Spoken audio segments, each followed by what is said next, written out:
Deine Reise nach Südostasien steht kurz bevor und du hast keine Ahnung, was du alles einpacken sollst, dann ist dieses Video jetzt für dich. Mein Name ist Alex und gemeinsam mit Alicia bin ich für 7 Monate durch Südostasien gereist. Und der kleine Kollege hier war unser ständiger Begleiter. Rucksack ist wieder auf dem Rücken. Aber eben auch alles, was wir eingepackt haben. Und das war eine ganze Menge. Guckt euch das an. Das Baby hier hat am Ende 20 Kilo auf die Waage gebracht. Und das war ehrlich gesagt zu viel. Also, damit ihr nicht den gleichen Fehler macht, passt jetzt auf, denn wir beantworten nicht nur die Frage, was ihr alles einpacken müsst, sondern vor allem die Frage, was ihr eben nicht braucht. Und das alles machen wir getreu dem Motto, so wenig wie möglich und gerade einmal so viel wie nötig. Okay, so viel dazu, dann lasst uns mal starten.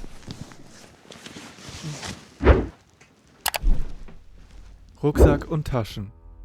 Die Reise geht los und Alicia und ich waren voll motiviert. Nur mit dem Backpack auf dem Rücken und einem Jutebeutel in der Hand sind wir gestartet und haben dann schnell gemerkt, dass wir doch noch ein etwas festeres Handgepäck brauchen. Vor allem, wenn wir Tagesausflüge gemacht haben. Diesen North Face Rucksack haben wir dann auf einem Nachtmarkt in Vietnam gekauft, als wir die erste Motorradtour machen wollten. Diesen konnten wir dann perfekt hier vorne platzieren. Also, wenn du zu Hause schon einen passenden Tagesrucksack hast, würde ich den mitnehmen. Ansonsten kannst du dir da eigentlich ganz gut einkaufen. Und als wir dann die zweite Motorradtour durch Vietnam gemacht haben, habe ich mir sogar noch diese große Wochenendtasche gekauft. Einfach, weil ich meinen großen Backpack nicht auf dem Motorrad mitnehmen konnte, wie man hier hinten sieht. Ja, zum Schluss sah es dann aber auch ziemlich vollgepackt aus, wie hier in Singapur, weil man durch den vielen zusätzlichen Platz dann natürlich auch mehr Sachen mit sich rumschleppen kann und das dann auch tun wird. Eine weitere Sache, die auf jeden Fall unverzichtbar ist, sind die sogenannten Packing Cubes. Damit wird das Packen wirklich kinderleicht und gerade wenn ihr so lange unterwegs seid, dann macht es total Sinn, den Rucksack da auch ein bisschen besser zu organisieren. Und im Sinne der Organisation haben wir dann auch noch unzählige weitere kleinere Taschen gehabt, wo wir dann Kabel, Technik oder halt auch die Badsachen, alles drin dann ordentlich verstauen konnten. So wussten wir dann natürlich auch immer genau, wo was ist. Und das hier ist die Umhängetasche, die ich mit hatte, von Uniqlo, die große Version. Da passt wirklich alles rein, was ihr im Alltag so braucht. Hygiene- und Reiseapotheke. Zu zweit hatten wir hier einen Packing Cube und einen Kulturbeutel dabei. Was da reinkommt, ist natürlich individuell. Zahnpflege, Nagelpflege, was ihr eben braucht. Und falls mal was fehlt, vor Ort könnt ihr alles problemlos kaufen. Viele denken bei Südostasien aber sofort an Mücken oder Krankheiten. Und klar, das Risiko gibt's. Wir selbst hatten eine Lebensmittelvergiftung in Malaysia, aber selbst da haben wir all die passenden Medikamente direkt vor Ort bekommen, inklusive genauer Anweisungen. Mein Fazit ist also, überlegt, womit ihr euch wohler fühlt. Wir selbst hatten eine Reiseapotheke dabei, weil sie uns Sicherheit gegeben hat. Haben wir sie unbedingt gebraucht? Nee, eher nicht. Und Dinge wie Insektenspray oder Sonnencreme gibt's fast überall. Oft sogar noch deutlich günstiger als zu Hause. Schuhwerk. Beim Thema Schuhe würde ich empfehlen, nicht zu viel mitzunehmen, aber dafür jedenfalls clever auswählen. Ich selbst war mit Sandalen und Sneakern unterwegs, das hat für den Alltag völlig gereicht. Wer gerne wandern geht, sollte auf jeden Fall stabilere Schuhe einpacken statt den Sneakern. Sehr praktisch sind außerdem Flipflops oder Badelatschen, die braucht man nämlich ständig und ich habe sie oft vermisst in Situationen, wo ich nicht die, ich sag mal, guten Sandalen anziehen wollte. Technik. Okay, und bevor wir über die Kleidung und Alltagshilfen sprechen, kommen wir einmal zu einem anderen wichtigen Punkt, und zwar der Technik. Was auf jeden Fall sinnvoll ist, ist ein guter Ladeadapter, am besten mit mehreren USB-Anschlüssen. Wir mussten hier unterwegs einkaufen und der war eher so, naja. Außerdem hatten wir ein kleines und ein großes Stativ dabei. Die kamen beide auch regelmäßig zum Einsatz. Absolut unverzichtbar ist hier auch die Powerbank, sowie genug Speicherkarten für die Kameras. Ich hatte nach den 7 Monaten mehrere Terabyte an Daten zusammen und wusste kaum noch wohin damit. Für die Rollertouren habe ich mir dann auch noch so einen Brustgurt geholt. Den fand ich richtig praktisch, um auch freihändig bei der Fahrt filmen zu können. Oder was sagt ihr zu solchen POV-Aufnahmen?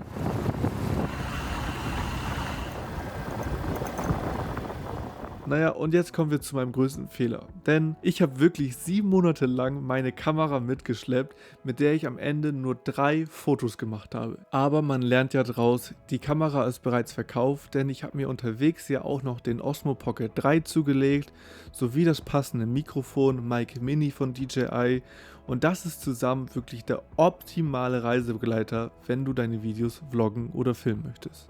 Dadurch waren dann natürlich auch diese Handyhalterung sowie das Richtmikrofon überflüssig. Ein ziemlicher Klotz am Bein war vor allem mein Laptop für mich. Und versteht mich nicht falsch, ich liebe das Ding. Ich habe wirklich viel Zeit am Laptop verbracht, um zum Beispiel all die Videos zu schneiden. Aber gleichzeitig habe ich auch sehr viel Kopfschmerzen damit verbracht, auf das Ding aufzupassen oder mich darum zu kümmern, dass ihm nichts passiert. Also möchte ich damit nur sagen, seid euch wirklich sicher, ob ihr einen Laptop mitnehmen wollt, und wenn ja, dann zieht es auch wirklich durch. Denn wenn ich mir vorstelle, das Ding auch nur einen Monat umsonst mitzuschleppen, das wäre ziemlich ärgerlich. Naja, auf jeden Fall dazu kommt dann auch noch eine Maus.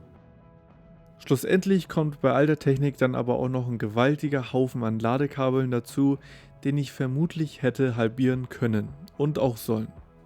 Aber naja, machen wir weiter mit den Alltagshelfern. Alltag und Unterhaltung. Gehen wir das einmal simpel durch. Ihr braucht auf jeden Fall eine Cap oder sonstigen Sonnenschutz sowie eine Sonnenbrille und auf jeden Fall auch eine große Wasserflasche. Dazu noch ein bisschen Schwimmausrüstung sowie ein Mikrofaserhandtuch. Das Handtuch würde ich auf jeden Fall mitnehmen.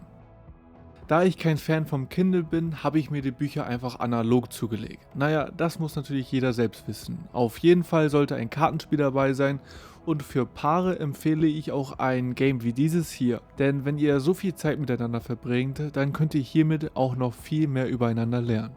Und für die kreativen Geistesblitze habe ich dann unterwegs noch ein kleines Notizheft besorgt. Diese Konsole hier war objektiv gesehen ziemlich überflüssig, aber in den 2-3 Momenten, wo ich unbedingt eine Runde Pokémon zocken wollte, war ich dann doch ziemlich happy.